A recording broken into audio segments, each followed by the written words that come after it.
Laudin, hari ni saya nak berlakon jadi bakal menantu saya. Baik, Nasir. Saya akan cuba memainkan peranan tersebut. Jangan cuba, awak memang bakal menantu saya sekarang. Baik. Saya bakal menantu awak. Bagus. Sebagai bakal menantu, bila datang rumah orang tua, kena pandai berbudi bahasa. Saya setuju. Jadi cuba berpantun. Pergi ke pekan membeli jamu. Hai, saya menantu. Pantun apa tu Alauddin? Lepas saya training selama ni, ini je kualiti awak bagi. Maaf, ayah. Siapa ayah kau?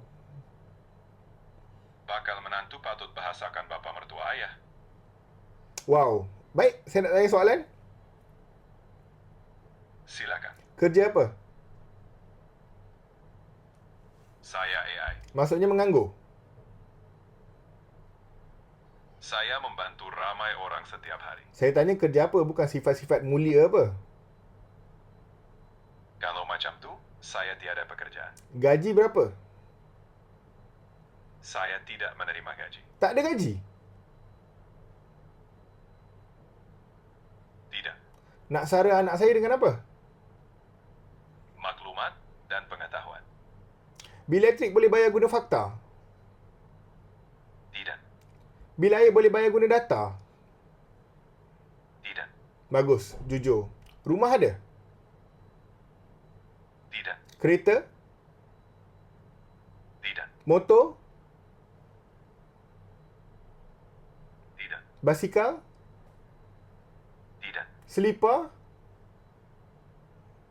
Nasir, adakah awak akan terus bertanya semua harta materialistik di dunia? Menjawab pula. Tadi ayah, sekarang Nasir. Maaf, ayah. Nasir. Jadi awak datang bawa apa? Pengetahuan. Nak makan pengetahuan 3 kali sehari? Saya faham sekarang. Duit? Tiada. Kalau awak datang rumah bakal mertua, siapa yang awak salam dulu? Semua orang. Siapa dulu? Semua serentak. Awak ada 8 tangan ke? Maaf, ayah. Nasir. Seram betul saya awak panggil ayah. Okey, soalan terakhir. Baik. Kalau saya tanya awak, kenapa saya patut bagi anak saya kahwin dengan awak? Saya boleh membantu menjawab soalan.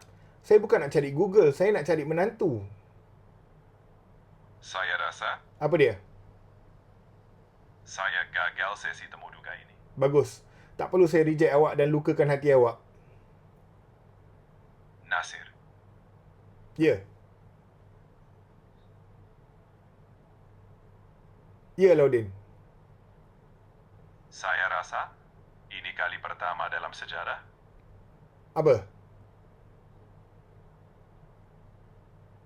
bakal menantu ditolak sebelum sempat jumpa bakal pengantin.